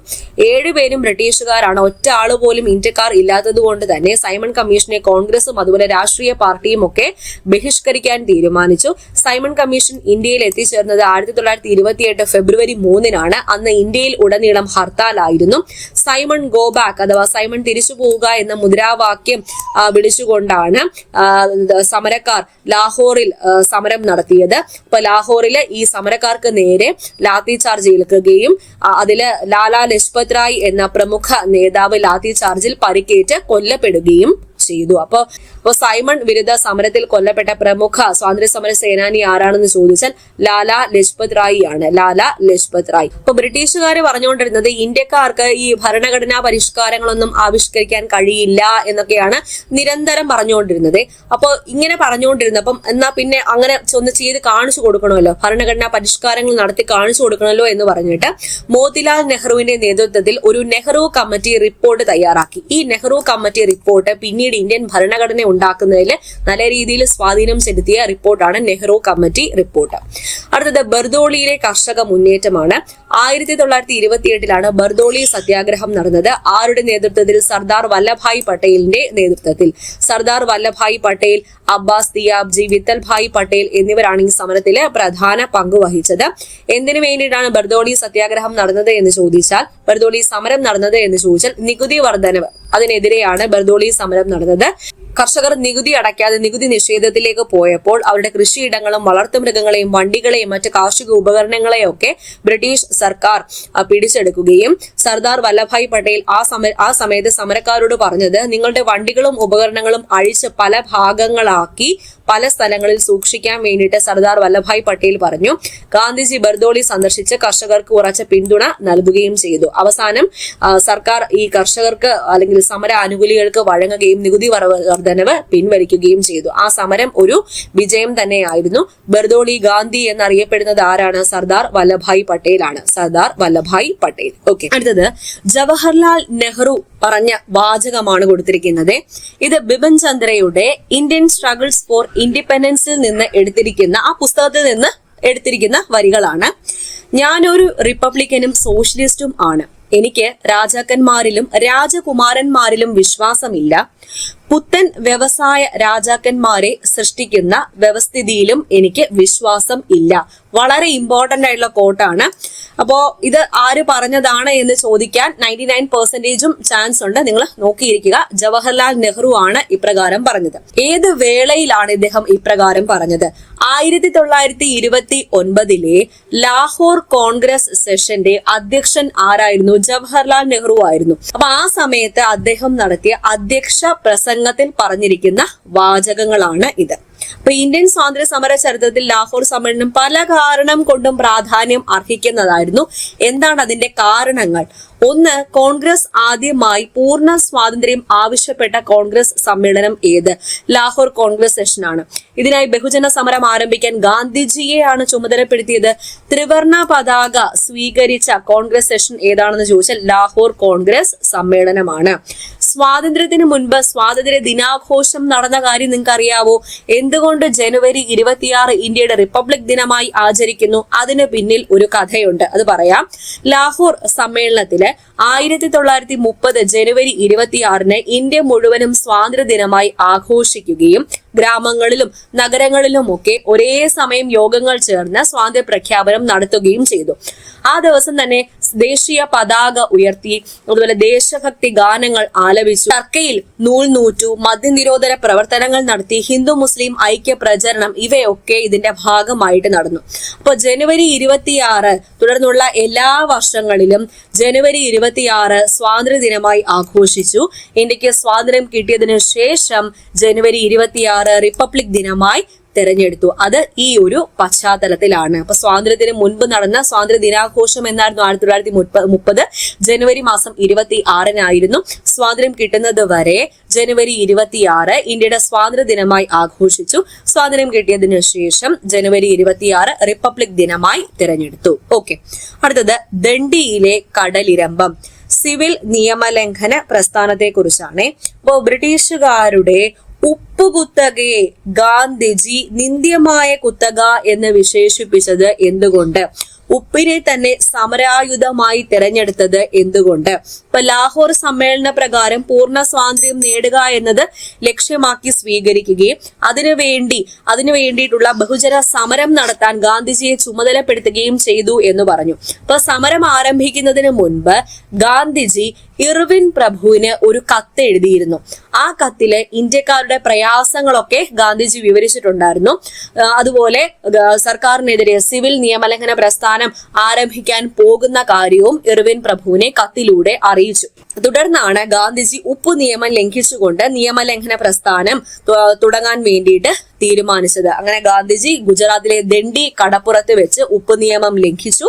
ഇതിനുവേണ്ടി സബർമതി ആശ്രമത്തിൽ നിന്നും ഗാന്ധിജിയുടെ കൂടെ തെരഞ്ഞെടുക്കപ്പെട്ട 78 സന്നദ്ധ പ്രവർത്തകരും ചേർന്ന് പദയാത്ര നടത്തുകയും 24 ദിവസങ്ങൾക്ക് ശേഷം ദണ്ഡി കടപ്പുറത്തെത്തി ഉപ്പുകുറുക്കുകയും ചെയ്തു. ഈ യാത്രയിൽ ഗാന്ധിജി തന്റെ യാത്രയിൽ കണ്ടുമുട്ടിയ അല്ലെങ്കിൽ ഗാന്ധിജി പോകുന്ന ആ ഒരു പാതയുടെ ഇരുവശത്തും തടിച്ചുകൂടിയ ജനങ്ങളോട് ഖാദി ധരിക്കേണ്ടതിന്റെ ആവശ്യകതയും ശുചിത്വ ബോധവും സാമുദായിക സൗഹൃദവും ഇതിനെക്കുറിച്ച് ബോധിപ്പിക്കുകയും 1930 ഏപ്രിൽ 6 ദണ്ഡി കടപ്പുറത്തെത്തി ഉപ്പ് നിയമം ലംഘിക്കുകയും ചെയ്തു. എന്തുകൊണ്ട് ഉപ്പ് തെരഞ്ഞെടുത്തു? ഉപ്പ് നിർമ്മാണം സർക്കാരിന്റെ കുത്തകയാണ്. അതായത് ഉപ്പ് നിർമ്മിക്കേണ്ട ചുമതല, അതിൽ നികുതി പിരിക്കേണ്ടത്, വിൽക്കേണ്ടത്, ഇതെല്ലാം സർക്കാരിന്റെ ചുമതലയായിരുന്നു. അതുകൊണ്ട് തന്നെ സ്വകാര്യ വ്യക്തികൾ ആരെങ്കിലും ഉപ്പ് നിർമ്മിച്ചാൽ അവർക്ക് കഠിനമായ ശിക്ഷ കിട്ടുമായിരുന്നു. അതുകൊണ്ട് ഈ നിയമം ലംഘിക്കാൻ ഗാന്ധിജി തീരുമാനിക്കുകയും ഉപ്പ് അന്നായാലും ഇന്നായാലും എല്ലാവർക്കും അത്യന്താപേക്ഷിതമായിട്ടുള്ള ഘടകമല്ലേ. കാർഷിക ആവശ്യങ്ങൾക്ക് ഉപയോഗിച്ചിരുന്ന ഉപ്പിന്മേലുള്ള സർക്കാരിന്റെ കുത്തകയെ ഗാന്ധിജി വിശേഷിപ്പിച്ചത് നിന്ദ്യമായ കുത്തക എന്നാണ്. കാരണം സ്വകാര്യ വ്യക്തികൾക്ക് ആർക്കും ഉപ്പ് ഉൽപ്പാദിപ്പിക്കാൻ പറ്റത്തില്ല, സർക്കാരിന് മാത്രമേ ഉപ്പ് ഉൽപ്പാദിപ്പിക്കാൻ പറ്റൂ. അതുകൊണ്ടാണ് ഉപ്പ് തന്നെ സമരായുധമായിട്ട് എടുക്കാൻ ഗാന്ധിജി തീരുമാനിച്ചത്. ധരാസനയിലെ പോരാട്ടം, ധരാസനയിലെ ഉപ്പ് നിർമ്മാണം അല്ലെങ്കിൽ ഉപ്പ് കുറുക്കലിന് നേതൃത്വം നൽകിയത് ആരാണ്? സരോജിനി നായിഡു ആണ്. അപ്പൊ വർഷം 1930 മെയ് മാസം 21 അവിടെ ധരാസനയിലെ ഉപ്പ് നിർമ്മാണ കേന്ദ്രം, ധരാസന ഗുജറാത്തിലെ ധരാസനയിലെ ഉപ്പ് നിർമ്മാണ കേന്ദ്രത്തിലേക്ക് സമരക്കാർ എത്തുകയും ഈ സമരക്കാരെ പോലീസുകാർ നേരിടുകയും കുറെ സമരക്കാർക്കൊക്കെ പരിക്കേൽക്കുകയും ചെയ്തു. പരിക്കേറ്റവരെ കൊണ്ടുപോകുമ്പോഴും പുതിയ സംഘം ഇങ്ങനെ വന്നോണ്ടേയിരുന്നു. അവരെയും പോലീസ് തല്ലി ചതച്ചു. അവസാനം 11 മണിയായപ്പോൾ താപനില 46.6 ഡിഗ്രി സെൽഷ്യസിൽ എത്തി നിൽക്കുമ്പോൾ പരിക്കേറ്റവർ 320 മരിച്ചവർ 2 പേരുമായി. അപ്പൊ ആ സമയത്തുണ്ടായിരുന്ന അല്ലെങ്കിൽ ഈ ഒരു സമരത്തിന് ദൃക്സാക്ഷിയായ അമേരിക്കൻ പത്രപ്രവർത്തകൻ വെബ് മില്ലർ പറഞ്ഞത് ഇങ്ങനെയാണ്: 18 വർഷം 20 രാജ്യങ്ങളിൽ പത്രപ്രവർത്തനം നടത്തിയിട്ടുള്ള ഞാൻ ധാരാളം ജനകീയ പ്രക്ഷോഭങ്ങളും ലഹളകളും തെരുവ് യുദ്ധങ്ങളും കലാപങ്ങളും കണ്ടിട്ടുണ്ട്. എന്നാൽ ധരാസനയിൽ ഉണ്ടായതുപോലെ ഒരു സംഭവം ദർശിച്ചിട്ടില്ല എന്നാണ് പറഞ്ഞിരിക്കുന്നത്. അപ്പൊ ധരാസനയിൽ ഉപ്പ് നിയമം ലംഘിക്കാൻ നേതൃത്വം കൊടുത്തത് ആരാണ്? സരോജിനി നായിഡു ആണ്. നിയമ ലംഘന സമരകാലത്ത് സരോജിനി നായിഡു, ഇമാം സാഹിബ് എന്നിവരുടെ നേതൃത്വത്തിൽ ഗുജറാത്തിലെ ധരാസന ഉപ്പ് നിർമ്മാണ കേന്ദ്രത്തിൽ നടത്തിയ സമരത്തിന്റെ വിശദീകരണം ഇതെടുത്തിരിക്കുന്നത് ഇന്ത്യൻ സ്ട്രഗിൾസ് ഫോർ ഇൻഡിപെൻഡൻസ് എന്ന പുസ്തകം ബിപിൻ ചന്ദ്രയുടെ പുസ്തകത്തിൽ നിന്നാണ്. അപ്പൊ സരോജിനി നായിഡുവും ഇമാം സാഹിബ് ഒക്കെയാണ് ധരാസനയിലെ ഉപ്പ് നിർമ്മാണ കേന്ദ്രത്തിൽ ഉപ്പ് നിയമം ലംഘിച്ചത് എന്ന് മനസ്സിലാക്കുക. ഇനി വടക്കു പടിഞ്ഞാറൻ ഇന്ത്യയിൽ സിവിൽ നിയമലംഘന പ്രസ്ഥാനത്തിന് നേതൃത്വം നൽകിയത് അതിർത്തി ഗാന്ധി എന്നറിയപ്പെടുന്ന ഖാൻ അബ്ദുൾ ഗാഫർ ഖാൻ ആണ്. ഇദ്ദേഹം ഒരു സന്നദ്ധ സേന രൂപീകരിച്ചു. അതിന്റെ പേരാണ് ഖുദായി ഖിദ്മത് ഖാർ. PSC ഒരു മാർക്ക് ചോദ്യം. ഖുദായി ഖിദ്മത് ഖാർ എന്ന സംഘടന രൂപീകരിച്ചത് ആര്? അതിർത്തി ഗാന്ധി എന്നറിയപ്പെടുന്ന ഖാൻ അബ്ദുൾ ഗാഫർ ഖാൻ. വടക്കു പടിഞ്ഞാറൻ ഇന്ത്യയിൽ സിവിൽ നിയമലംഘന പ്രസ്ഥാനത്തിന് നേതൃത്വം നൽകിയത് ആര്? ഖാൻ അബ്ദുൾ ഗാഫർ ഖാൻ ആണ്. ഖാൻ അബ്ദുൾ ഗാഫർ ഖാൻ. ഇനി വിവിധ വിഭാഗത്തിലുള്ള ജനങ്ങൾ എങ്ങനെയൊക്കെയാണ് സിവിൽ നിയമലംഘന പ്രസ്ഥാനത്തിൽ പങ്കെടുത്തത് എന്ന് നോക്കാം. കർഷകർ പങ്കെടുത്തത് സർക്കാരിന് നികുതി നൽകാതെയും ജന്മിമാർക്ക് പാട്ടത്തുക നൽകാതെയുമാണ്. തൊഴിലാളികൾ പങ്കെടുത്തത് റെയിൽവേ, തുറമുഖം, ഖനി എന്നിവയിലെ തൊഴിലാളികൾ സമരത്തിൽ പങ്കെടുത്തു. ഷോലാപൂർ, മഹാരാഷ്ട്രയിലെ ഷോലാപൂരിൽ തൊഴിലാളികൾ നടത്തിയ സമരം അക്രമത്തിൽ കലാശിച്ചു. ഗോത്ര ജനത എങ്ങനെ പങ്കെടുത്തു? വന നിയമങ്ങൾ ലംഘിച്ച് കാടുകളിൽ കയറി വിഭവങ്ങൾ ശേഖരിച്ചു. അവർക്ക് അതിനുള്ള റെസ്ട്രിക്ഷൻ ഉണ്ടായിരുന്നു. അപ്പൊ അവരത് ലംഘിച്ച് കാടുകളിൽ കയറി വനവിഭവങ്ങളൊക്കെ ശേഖരിച്ചു. സ്ത്രീകൾ എങ്ങനെ പങ്കെടുത്തു? ഉപ്പ് നിർമ്മാണം, വിദേശ വസ്തുക്കൾ വിൽക്കുന്ന കടകൾ പിക്കറ്റ് ചെയ്ത് അതുപോലെ സമര പരിപാടികൾ അവർ സജീവമായിട്ട് പങ്കെടുത്തു.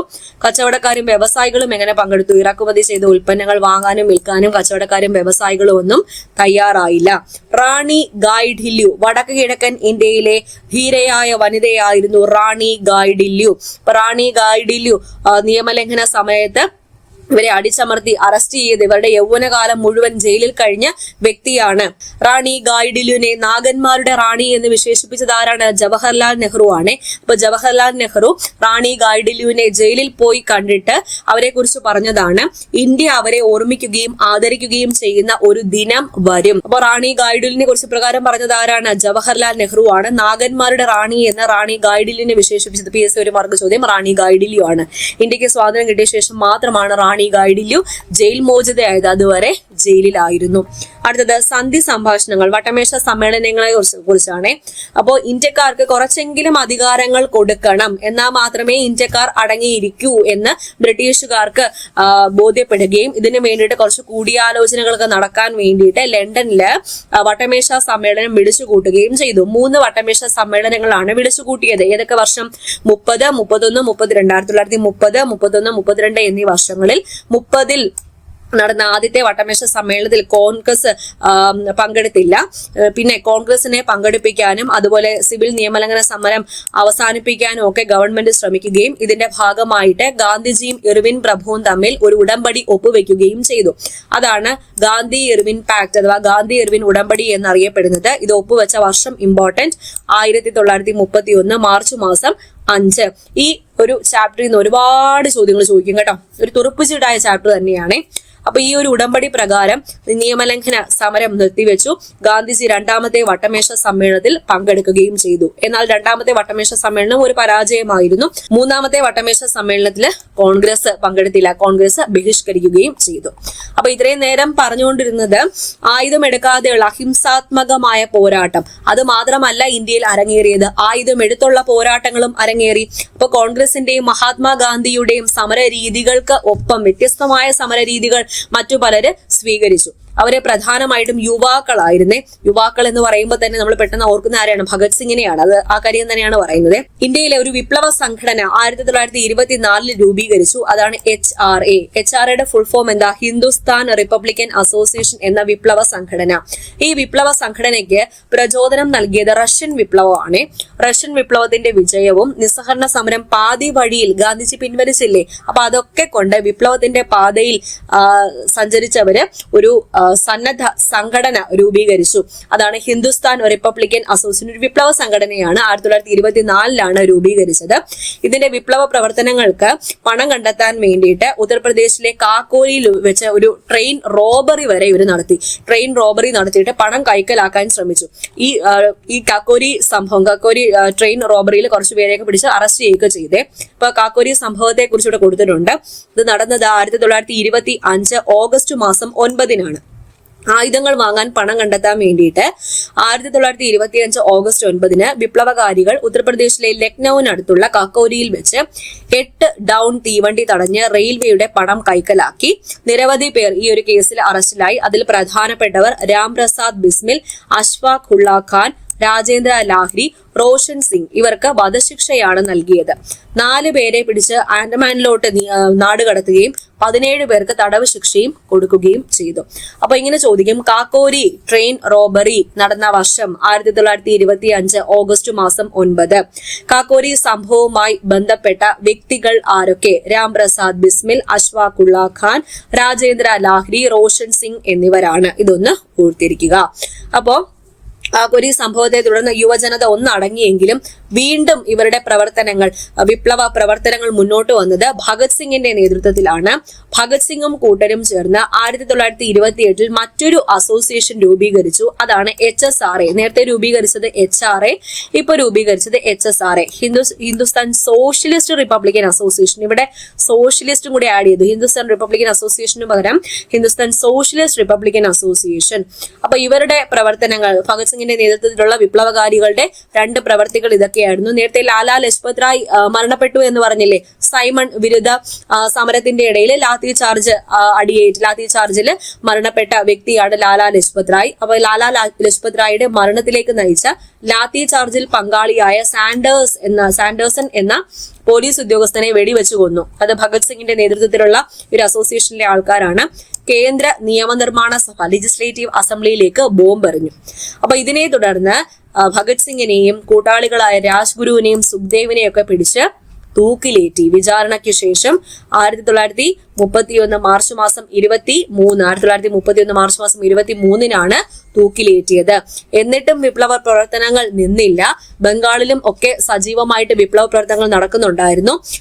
സൂര്യസേനന്റെ നേതൃത്വത്തിൽ ചിറ്റഗോങ്ങിലെ ആയുധപുര കൊള്ളയടിച്ചു ഭരണകൂടത്തെ ഞെട്ടിച്ചു. അത് വിപ്ലവകാരികളാണ്. അവിടെയും വിപ്ലവകാരികൾ വെറുതെ ഇരുന്നില്ല. സൂര്യസേനന്റെ നേതൃത്വത്തിലുള്ള വിപ്ലവകാരികൾ ചിറ്റഗോങ്ങിലെ ആയുധപുര കൊള്ളയടിച്ചു ഭരണകൂടത്തെ ഞെട്ടിച്ചു. കൂടാതെ സ്ത്രീ പങ്കാളിത്തവും ആ സമയത്ത് ശക്തമായിരുന്നു. പ്രീതിലത വധേദാർ, കൽപ്പന ദത്ത്, ബീനാദാസ് ഇവരൊക്കെ വിപ്ലവകാരികളായ സ്ത്രീകളിൽ പ്രധാനികളായിരുന്നു. അടുത്തത് മറ്റൊരു സംഘടനയെ കുറിച്ചാണ്, കോൺഗ്രസ് സോഷ്യലിസ്റ്റ് പാർട്ടി. 1917 റഷ്യൻ വിപ്ലവത്തിന്റെ വിജയത്തെ തുടർന്ന് രൂപീകരിച്ച പാർട്ടിയാണ് കോൺഗ്രസ് സോഷ്യലിസ്റ്റ് പാർട്ടി. ഇത് കോൺഗ്രസിൽ തന്നെയുള്ള ഈ സോഷ്യലിസ്റ്റ് ആശയങ്ങളോട് ആഭിമുഖ്യമുള്ള കുറച്ച് ആൾക്കാരുണ്ടായിരുന്നു. അവര് കൂടി ചേർന്ന് രൂപീകരിച്ചതാണ്. ഫോർ എക്സാമ്പിൾ ജയപ്രകാശ് നാരായൺ, റാം മനോഹർ ലോഹ്യ, ആചാര്യ നരേന്ദ്രദേവ് ഇവരൊക്കെ ചേർന്ന് രൂപീകരിച്ച പാർട്ടിയാണ്. 1934 ഈ ഒരു പാർട്ടി രൂപീകരിച്ചത്. സോഷ്യലിസ്റ്റ് ആശയങ്ങൾ, മുതലാളിത്തത്തെയും ജന്മിത്തത്തെയും എതിർത്ത് സോഷ്യലിസ്റ്റ് സമൂഹം സൃഷ്ടിക്കാനാണ് ഇവര് ശ്രമിച്ചത്. അങ്ങനെ കർഷകരെയും തൊഴിലാളികളെയൊക്കെ ഒന്നിപ്പിച്ച് നിർത്താൻ ഇവർക്ക് സാധിച്ചു. Okay, CSP Congress socialist party വർഷം 1934 പാട്നയിലാണ് രൂപീകരിച്ചത് കേട്ടോ. അടുത്ത നോക്കാം, കമലാദേവി ചതോപാധ്യായ. ഈ CSPയുടെ രൂപീകരണം മുതൽ അതിന്റെ പ്രവർത്തനങ്ങളിൽ സജീവമായി പങ്കെടുത്ത വ്യക്തിയാണ് കമലാദേവി ചതോപാധ്യായ. നിയമലംഘന സമരകാലത്തും ക്വിറ്റ് ഇന്ത്യ സമരകാലത്തും ഒക്കെ അറസ്റ്റ് ചെയ്ത് ജയിലിൽ കഴിഞ്ഞ വ്യക്തി കൂടിയാണ്. 1944 മുംബൈയിൽ നടന്ന വനിതാ സമ്മേളനത്തിൽ ഇവരൊരു പ്രസംഗം നടത്തി. ഇവര് പറഞ്ഞ ആ പ്രസംഗത്തിന്റെ വേളയിൽ അവർ പറഞ്ഞ വാചകങ്ങളാണ് കൊടുത്തിരിക്കുന്നത്. സ്ത്രീകളെ പുരുഷന്മാർക്കെതിരെ പോരാടിപ്പിക്കുകയോ സ്ത്രീകൾ പുരുഷന്മാരെ അനുകരിക്കുകയോ അല്ല വനിതാ പ്രസ്ഥാനത്തിന്റെ ലക്ഷ്യം.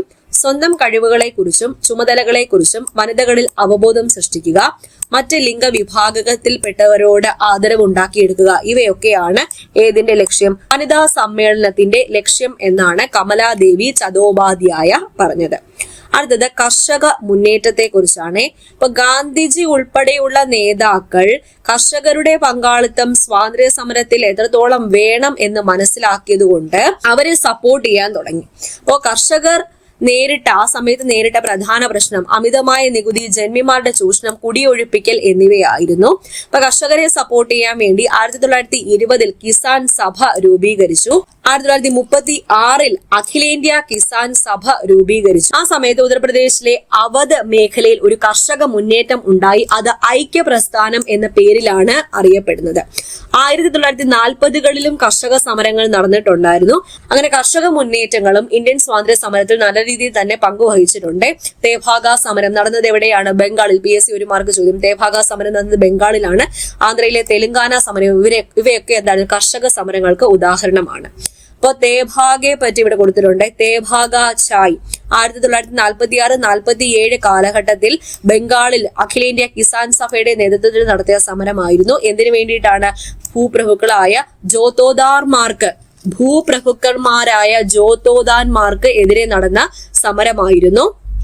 അപ്പൊ ഈ ജോത്തോദാന്മാർ ചെയ്തിരുന്നത് വിളവിനെ 2ആയി ഭാഗിച്ച് ഒരു ഭാഗം ജോത്തോദാന്മാർ എടുക്കുമായിരുന്നു. അപ്പോ ഈ കർഷകർ പറഞ്ഞത് വിളവിനെ 3ആയിട്ട് ഭാഗിച്ചിട്ട് 2 ഭാഗം കർഷകർക്ക് കൊടുത്തിട്ട് ഒരു ഭാഗം ആർക്കെടുക്കാം? ജോത്തോദന്മാർക്ക് എടുക്കാം. അങ്ങനെ സമരത്തിന്റെ ഈ തേഭാഗ സമരത്തിന്റെ മുദ്രാവാക്യമായിട്ട് തേഭാഗ ചായ്, അതായത് 3ൽ 2 ഭാഗം ഞങ്ങൾക്ക് വേണം, ഈ 1/2 ഷെയർ എന്ന് പറഞ്ഞിട്ടാണ് ഇവര് സമരം തുടങ്ങിയത്. അടുത്തത് തൊഴിലാളികൾ സംഘടിതരാവാൻ കാരണം ഇവർക്ക് കൂലി വളരെ കുറവായിരുന്നു, ജോലി സമയം കൂടുതലായിരുന്നു, സ്ത്രീ ബാല തൊഴിലാളികൾ നേരിട്ട ചൂഷണം. അപ്പോ ഇതിനൊക്കെ എതിരെ പ്രതിഷേധിക്കാൻ വേണ്ടിയിട്ട് ഇവരൊരു തൊഴിലാളി സംഘടന രൂപീകരിച്ചു. തൊഴിലാളികൾ ചേർന്ന് all India trade union Congress AITUC രൂപീകരിച്ചു. 2ാം ലോക മഹായുദ്ധ കാലത്ത് റെയിൽവേയിലും കമ്പിത്തപാലൊക്കെ ജോലി ചെയ്തിരുന്ന തൊഴിലാളികൾ പണിമുടക്കി ഇന്ത്യയെ അവരുടെ ഒരു പണിമുടക്ക് സമരം ഇന്ത്യയെ പിടിച്ചു കുലുക്കുകയുണ്ടായി. റോയൽ ഇന്ത്യൻ നേവിയുടെ നേതൃത്വത്തിൽ തൊഴിലാളികൾ ബോംബെയിൽ പണിമുടക്ക് നടത്തി. അത് സംഘർഷത്തിലാണ് അവസാനിച്ചത്. 1946 ഈ റോയൽ ഇന്ത്യൻ നേവി RIA നേതൃത്വത്തിൽ ഒരു കലാപം ഉണ്ടായത്. അതിവിടെ കൊടുത്തിട്ടുണ്ട്, നാവിക കലാപം. 1946 ഫെബ്രുവരി മാസം 18 നാവിക കലാപം നടന്നത്. മുംബൈയിൽ തൽവാർ എന്ന കപ്പലിൽ ആരംഭിച്ച കലാപം RIN ഈ റോയൽ ഇന്ത്യൻ നേവി കലാപം എന്ന പേരിൽ കൂടി അറിയപ്പെടുന്നു. ഈ കലാപകാരികൾ ബ്രിട്ടീഷ് പതാകകൾ അഴിച്ചു മാറ്റുകയും കോൺഗ്രസ്, കമ്മ്യൂണിസ്റ്റ്, മുസ്ലിം ലീഗ് പാർട്ടികളുടെ പതാക ഉയർത്തുകയും ചെയ്തു. മറ്റ് നാവിക കേന്ദ്രങ്ങളിലേക്കും ഈ കലാപം വ്യാപിപ്പിച്ചു. അപ്പൊ റോയൽ ഇന്ത്യൻ നേവിയിലെ നാവികർ നടത്തിയ കലാപമാണ്, ബ്രിട്ടീഷ് ഭരണത്തിനെതിരെ നടത്തിയ കലാപമാണ് നാവിക കലാപം എന്ന പേരിൽ അറിയപ്പെടുന്നത്. മുംബൈയിലെ തൽവാർ കപ്പലിലാണ് ഈ ഒരു കലാപം നടന്നത്. ബ്രിട്ടീഷുകാർ ഇന്ത്യ വിടാൻ തീരുമാനിക്കുകയാണ്. അപ്പോൾ ഇന്ത്യയുടെ പിന്തുണ ബ്രിട്ടീഷുകാർക്ക് രണ്ടാം ലോക മഹായുദ്ധം കഴിഞ്ഞപ്പോൾ വേണമായിരുന്നു. അപ്പൊ ഇങ്ങനെ ഇവരുടെ ഈ ഇന്ത്യക്കാരുടെ പിന്തുണ തേടാൻ വേണ്ടിയിട്ട് സ്റ്റാഫോർഡ് ക്രിപ്സ് ഇന്ത്യയിൽ എത്തുകയും ഇന്ത്യയിലെ ആൾക്കാരുമായിട്ട് നേതാക്കളുമായിട്ട് ചർച്ച നടത്തുകയും അവരെ അനുനയിപ്പിക്കാൻ ശ്രമിക്കുകയും ചെയ്തു. പക്ഷേ അത് ക്രിപ്സ് മിഷനാണ്, അത് പരാജയപ്പെടുകയാണ് ചെയ്തത്. അങ്ങനെ അത് പരാജയപ്പെട്ടപ്പോൾ ഗാന്ധിജിയുടെ നേതൃത്വത്തിൽ അവസാനത്തെ ബഹുജന സമരം നടത്തി. അതാണ് quit India movement. Gandhiji quit India മൂവ്മെന്റിന്റെ വേളയിൽ പറഞ്ഞതാണ്, ഇതാ ഒരു മന്ത്രം, ഒരു കൊച്ചു മന്ത്രം ഞാൻ നിങ്ങൾക്ക് തരുന്നു. ഇത് നിങ്ങൾ ഹൃദയത്തിൽ പതിപ്പിക്കണം. ഓരോ ശ്വാസത്തിലും അതിന് ആവിഷ്കാരം നൽകണം. മന്ത്രം ഏതാണ്? ഡു ഓർ ഡൈ, പ്രവർത്തിക്കുക അല്ലെങ്കിൽ മരിക്കുക. നാം ഒന്നെങ്കിൽ ഇന്ത്യയെ സ്വതന്ത്രയാക്കും, അല്ലെങ്കിൽ ആ ശ്രമത്തിൽ മരിക്കും. സ്ഥിരമായ അടിമത്തം കാണാൻ നമ്മൾ ജീവനോടെ ബാക്കിയാവില്ല എന്ന് ഗാന്ധിജി 1942 ഓഗസ്റ്റ് മാസം 8 മുംബൈയിൽ നടന്ന ബഹുജന സമ്മേളനത്തിന്റെ വേദിയിൽ പറഞ്ഞതാണ്. ഇതോടെയാണ് ബ്രിട്ടീഷുകാർ ഇന്ത്യ വിടുക അഥവാ ക്വിറ്റ് ഇന്ത്യ എന്ന സമരത്തിന് തുടക്കമായത്. ഗാന്ധിജിയെ ഇതോടെ പിടിച്ച് ജയിലിലിടുകയും, പക്ഷെ ഗാന്ധിജി ജയിലിലായപ്പോൾ വേറെ ആൾക്കാർ അടങ്ങിയിരുന്നോ? ഇല്ല. വിദ്യാർത്ഥികളും യുവജനങ്ങളും തൊഴിലാളികളും ഒക്കെ സമരം ഏറ്റെടുത്തു. പോസ്റ്റ് ഓഫീസും കമ്പിത്തപാൽ ഓഫീസും റെയിൽവേ സ്റ്റേഷനും ഒക്കെ ആക്രമിച്ചു. അതുപോലെ ജയപ്രകാശ് നാരായൺ, ക്വിറ്റ് ഇന്ത്യ സമര നായകൻ എന്നറിയപ്പെടുന്ന ജയപ്രകാശ് നാരായൺ, റാം മനോഹർ ലോഹ്യ, ക്വിറ്റ് ഇന്ത്യ സമര നായിക എന്നറിയപ്പെടുന്ന അരുണ ആസഫ് അലി, സേത കൃപലാനി തുടങ്ങിയവർ ഒളിവിൽ നിന്നും സമരം നയിച്ചു. ബോംബെ നഗരത്തിൽ നിന്ന് രഹസ്യമായി സംപ്രേഷണം ചെയ്ത കോൺഗ്രസ് റേഡിയോ വഴി നേതാക്കന്മാർ സമരക്കാരോട് സംസാരിക്കുകയും ചെയ്തു. അപ്പൊ ബോംബെയിലെ ക്വിറ്റ് ഇന്ത്യ സമരകാലത്ത് നടന്ന സ്ത്രീകളുടെ ജാഥയുടെ ചിത്രമാണ് ഈ കാണിച്ചിരിക്കുന്നത്. അപ്പൊ എത്രത്തോളം പ്രക്ഷോഭം ഉണ്ടായി, എത്രത്തോളം ആൾക്കാർ ഏറ്റെടുത്തു, എല്ലാവരും മുന്നിട്ടിറങ്ങി എന്ന് ഈ ചിത്രം കാണുമ്പോൾ തന്നെ നമുക്ക് മനസ്സിലാക്കാൻ സാധിക്കും. അപ്പൊ ഗാന്ധിജി ജയിലിലാണെന്ന് പറഞ്ഞില്ലേ, അദ്ദേഹം ജയിലില് 21 ദിവസത്തെ നിരാഹാരം പ്രഖ്യാപിക്കുകയും ഗാന്ധിജിയെ മോചിപ്പിക്കണം എന്നാവശ്യപ്പെട്ട് അന്തർദേശീയ പത്രങ്ങൾ മുന്നോട്ട് വരികയും ചെയ്തു. എന്നാൽ എല്ലാത്തിനെയും അതിജീവിച്ച് ഗാന്ധിജി തന്നെ നിരാഹാര വ്രതം പൂർത്തിയാക്കുകയാണ് ചെയ്തത്. ഇപ്പൊ ക്വിറ്റ് ഇന്ത്യ സമരത്ത് തന്നെ ഇന്ത്യയിലെ കുറച്ച് പ്രദേശങ്ങളൊക്കെ ബ്രിട്ടീഷുകാരുടെ നിയന്ത്രണത്തിൽ നിന്ന് മോചിപ്പിക്കപ്പെട്ട് അവിടെ താൽക്കാലിക ഭരണകൂടങ്ങൾ വന്നിട്ടുണ്ടായിരുന്നേ. പ്രധാനമായിട്ടും ബല്ലിയ, സത്താറ, താംലൂക്ക് എന്നീ സ്ഥലങ്ങളിൽ താൽക്കാലിക ഭരണകൂടം നിലവിൽ വന്നു. ബല്ലിയ ഉത്തർപ്രദേശിലാണ്. അവിടെ ചിട്ടു പാണ്ഡ്യയുടെ നേതൃത്വത്തിലാണ് സമാന്തര ഒരു ഗവൺമെന്റ്, സമാന്തര ഭരണം സ്ഥാപിച്ചത്. സത്താറ, മഹാരാഷ്ട്രയിലെ സത്താറയിൽ നാനാ പാട്ടീലിന്റെ നേതൃത്വത്തിലാണ് ഒരു ഭരണകൂടം 1945 നിലവിൽ വന്നത്. താംലൂക്ക്, ബംഗാളിലെ താംലൂക്കിൽ ഒരു വർഷക്കാലം നീണ്ടുനിന്ന ഒരു ഭരണകൂടം വന്നു. അവിടെ വിദ്യാലയങ്ങൾക്ക് സഹായം നൽകിയും കോടതികൾ സ്ഥാപിച്ചും മിച്ചമുള്ള ധാന്യം ദരിദ്രർക്ക് നൽകിയും ഭരണകൂടം മികച്ച പ്രവർത്തനം കാഴ്ചവെച്ചു. ഓക്കെ, അപ്പോ ക്വിറ്റ് ഇന്ത്യ സമരത്തെ തുടർന്ന് ചില സ്ഥലങ്ങളിൽ ബ്രിട്ടീഷുകാരുടെ നിയന്ത്രണം പോവുകയും അവരുടെ ഭരണകൂടം അവസാനിക്കുകയും അവിടെ താൽക്കാലിക ഭരണകൂടം നിലവിൽ വരികയും ചെയ്തു. അടുത്തത് ഡൽഹി ചലോ അഥവാ ദില്ലി ചലോ. ദില്ലി ചലോ എന്ന് പറഞ്ഞത് ആരാ? സുഭാഷ് ചന്ദ്രബോസ് ആണ്. സുഭാഷ് ചന്ദ്രബോസ് 1944 ജൂലൈ മാസം 6 ആസാദ് ഹിന്ദ് റേഡിയോ വഴി പറഞ്ഞതാണ്, ഇന്ത്യയുടെ സ്വാതന്ത്ര്യത്തിനായുള്ള അവസാന യുദ്ധം ആരംഭിച്ചിരിക്കുന്നു. രാഷ്ട്രപിതാവേ, ഇന്ത്യയുടെ മോചനത്തിനായുള്ള ഈ വിശുദ്ധ യുദ്ധത്തിൽ ഞങ്ങൾ അങ്ങയുടെ അനുഗ്രഹങ്ങൾ തേടുകയാണ് എന്ന ആസാദ് ഹിന്ദ് റേഡിയോ വഴി 1944 പറഞ്ഞതാരാണ്? സുഭാഷ് ചന്ദ്രബോസ് ആണ്. സുഭാഷ് ചന്ദ്രബോസ്. സുഭാഷ് ചന്ദ്രബോസ് ബാക്കിയുള്ള നേതാക്കളെ സംബന്ധിച്ചോളം അദ്ദേഹം എല്ലാവരിൽ നിന്നും വ്യത്യസ്തനായിരുന്നു. ഇദ്ദേഹം 2 തവണ കോൺഗ്രസിന്റെ പ്രസിഡന്റ് ആയിട്ടുണ്ട്. തെരഞ്ഞെടുപ്പിലൂടെ കോൺഗ്രസിന്റെ പ്രസിഡന്റ് ആയിട്ടുണ്ട്. ഗാന്ധിജിയുമായിട്ട് അഭിപ്രായ വ്യത്യാസം ഉണ്ടായിട്ടുണ്ട്. ഗാന്ധിജിയുമായിട്ട് അഭിപ്രായ വ്യത്യാസം ഉണ്ടായി ഇദ്ദേഹം കോൺഗ്രസ് വിടുകയും പുതിയൊരു പാർട്ടി, ഫോർവേഡ് ബ്ലോക്ക് എന്ന പാർട്ടി രൂപീകരിക്കുകയും ഒക്കെ ചെയ്തു. INA നേതൃത്വം ഏറ്റെടുത്തത് സുഭാഷ് ചന്ദ്രബോസ് ആണ്. ഈ ബ്രിട്ടീഷ് ഇന്ത്യൻ പട്ടാളത്തിലെ ഓഫീസറായ മോഹൻ സിംഗ് ആണ് INA രൂപീകരിച്ചത്. INA രൂപീകരണത്തിന് മുൻകൈ എടുത്തത്. തുടർന്ന് INA നിയന്ത്രണം ഏറ്റെടുത്തത് ആരാണ്? സുഭാഷ് ചന്ദ്രബോസ് ആണ്. സ്ത്രീകളുടെ പങ്കാളിത്തം ഉണ്ടായിരുന്നു. വനിതാ വിഭാഗത്തെ നയിച്ചത് ആരാണ്? ക്യാപ്റ്റൻ ലക്ഷ്മിയാണ്. വനിതാ വിഭാഗം ഏത് പേരിൽ അറിയപ്പെടുന്നു? ഝാൻസി റാണി റെജിമെന്റ് അഥവാ റാണി ഝാൻസി റെജിമെന്റ് എന്ന പേരിലാണ് അറിയപ്പെട്ടത്. നേതൃത്വം നൽകിയത് ഒരു മലയാളി വനിത കൂടിയാണ്, ക്യാപ്റ്റൻ ലക്ഷ്മി സൈഗാൾ. ക്യാപ്റ്റൻ ലക്ഷ്മി സൈഗാൾ ആണ് ഇതിന് നേതൃത്വം നൽകിയത്. ഈ INAയിൽ മറ്റൊരു മലയാളി കൂടി ഉണ്ടായിരുന്നു, വളരെ ഇമ്പോർട്ടന്റ്, വക്കം അബ്ദുൾ ഖാദർ. വക്കം അബ്ദുൾ ഖാദർ INAയിൽ പ്രവർത്തിച്ച മലയാളിയാണ്, ചെറുപ്പക്കാരനാണ്.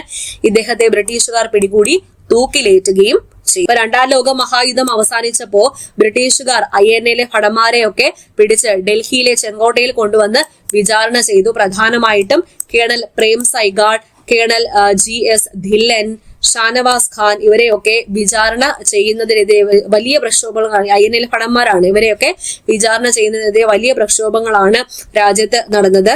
ദേശദ്രോഹികളല്ല, ദേശാഭിമാനികൾ ആണെന്ന് പറഞ്ഞ് ലഘുലേഖയൊക്കെ പ്രചരിപ്പിച്ചു. അപ്പൊ അയ്യനയുടെ ഭടന്മാരുടെ വിചാരണയ്ക്കെതിരെ നിരവധി പ്രക്ഷോഭങ്ങളാണ് ഇന്ത്യയിൽ നടന്നത്. ജവഹർലാൽ നെഹ്റു ഉൾപ്പെടെയുള്ള കോൺഗ്രസ് നേതാക്കൾ വിചാരണ വേളയിൽ കോടതിയിൽ എത്തുകയും ചെയ്തു.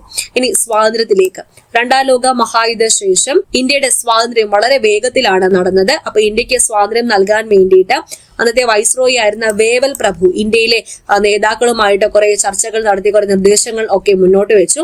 1945 ജൂൺ മാസത്തില് സിംലയിൽ വെച്ചൊരു യോഗം ചേർന്നു. പക്ഷെ അത് വേണ്ടത്ര ഫലം കണ്ടില്ല. പക്ഷെ അവിടെ ആ സിംലയിലെ യോഗശേഷം കുറച്ച് പ്രധാന സംഭവങ്ങൾ ഉണ്ടായി. ആ യോഗത്തിലെടുത്ത തീരുമാനമാണ് ക്യാബിനറ്റ് മിഷൻ രൂപീകരിച്ചത്. 1946 മാർച്ച് മാസമാണ് ക്യാബിനറ്റ് മിഷൻ രൂപീകരിച്ചത്. അധികാര കൈമാറ്റം ചർച്ച ചെയ്യാൻ വേണ്ടിയിട്ട് ഇന്ത്യയിൽ ക്യാബിനറ്റ് മിഷൻ എത്തി. 3 അംഗ സംഘമായിരുന്നു ക്യാബിനറ്റ് മിഷൻ. 3 അംഗ സംഘം ആരൊക്കെയായിരുന്നു? Stafford Cripps, Pethick Lawrence, A V Alexander എന്നിവരായിരുന്നു ഈ 3 പേർ. അധികാര കൈമാറ്റം നടക്കുന്നത് വരെ ഇടക്കാല ഗവൺമെന്റ് രൂപീകരിക്കാൻ വേണ്ടി ക്യാബിനറ്റ് കമ്മീഷൻ നിർദ്ദേശം നൽകുകയും ഇന്ത്യക്ക് ഒരു ഭരണഘടന നിർമ്മിക്കാൻ ഭരണഘടനാ നിർമ്മാണ സമിതി രൂപീകരിക്കാനും നിർദ്ദേശം നൽകി. അടുത്ത മൗണ്ട് ബാറ്റൺ പദ്ധതി. 1947 ജൂൺ മാസം 3-നാണ് മൗണ്ട് ബാറ്റൺ പദ്ധതി മുന്നോട്ട് വന്നത്. അവസാനത്തെ വൈസ്രോയി ആയിരുന്ന മൗണ്ട് ബാറ്റൺ മുന്നോട്ട് വെച്ച പദ്ധതിയാണ്. രാജ്യത്തെ ഇന്ത്യ എന്നും പാകിസ്ഥാൻ എന്നും രണ്ടായിട്ട് വിഭജിക്കാനും മൗണ്ട് ബാറ്റൺ പദ്ധതിയിൽ നിർദ്ദേശം ഉണ്ടായിരുന്നു. ഇന്ത്യക്ക് സ്വാതന്ത്ര്യം ലഭിച്ചത് 1947 ഓഗസ്റ്റ് മാസം 15 ബ്രിട്ടീഷ് പാർലമെന്റ് പാസാക്കിയ ഇന്ത്യൻ സ്വാതന്ത്ര്യ നിയമപ്രകാരം ഇന്ത്യക്ക് സ്വാതന്ത്ര്യം ലഭിച്ചത് 1947 ഓഗസ്റ്റ് മാസം 15-നാണ്. അങ്ങനെ ജവഹർലാൽ നെഹ്റു സ്വതന്ത്ര ഇന്ത്യയുടെ ആദ്യത്തെ പ്രധാനമന്ത്രിയായി മാറുകയും ചെയ്തു. ഓക്കെ, ഇതൊക്കെ അറിയാവുന്ന കാര്യങ്ങളാണ്, നോട്ട് ചെയ്ത് വെച്ചോളൂ. ക്യാബിനറ്റ് മിഷൻ 1946 മാർച്ച് മാസം, അതുപോലെ മൗണ്ട് ബാറ്റൺ പദ്ധതി, ഇന്ത്യക്ക് സ്വാതന്ത്ര്യം ലഭിച്ചത്. അപ്പൊ 1947 ജൂലൈ മാസം 18-നാണ് ഇന്ത്യൻ ഇൻഡിപെൻഡൻസ് ആക്ട് അല്ലെങ്കിൽ ഇന്ത്യക്ക് വേണ്ടിയുള്ള അവസാനത്തെ ബില്ല് ബ്രിട്ടീഷ് പാർലമെന്റിൽ പാസ്സായത്. അന്നത്തെ ബ്രിട്ടീഷ് പ്രധാനമന്ത്രി ആരായിരുന്നു? ക്ലെമന്റ് ആറ്റ്ലി ആയിരുന്നു. Clement Attlee. അങ്ങനെ ഇന്ത്യക്ക് സ്വാതന്ത്ര്യം ലഭിച്ചത് 1947 ഓഗസ്റ്റ് മാസം 15-നാണ്. ഓക്കെ, ഇവിടെ ഒരു കൃതി കൊടുത്തിട്ടുണ്ട്, ഫ്രീഡം അറ്റ് മിഡ് നൈറ്റ്, സ്വാതന്ത്ര്യം അർദ്ധരാത്രിയിൽ. ഈ കൃതിയുടെ രചയിതാക്കൾ ഡൊമിനിക് ലാപ്പിയറും ലാറി കോളിൻസും ആണ്. അപ്പൊ ഇത്രയാണ് ഈ ഒരു ചാപ്റ്റർ. വലിയൊരു ചാപ്റ്റർ. നമ്മൾ ഇന്ത്യൻ സ്വാതന്ത്ര്യ സമരവുമായിട്ട് ബന്ധപ്പെടുത്തി പഠിക്കുമ്പോൾ ഏറ്റവും പ്രധാനപ്പെട്ട ചാപ്റ്റർ ആണ്. നോക്കിയിരിക്കണം. ഓക്കെ, മനസ്സിലായി എന്ന് കരുതുന്നു. അടുത്ത ക്ലാസ്സിൽ വീണ്ടും കാണാം. താങ്ക്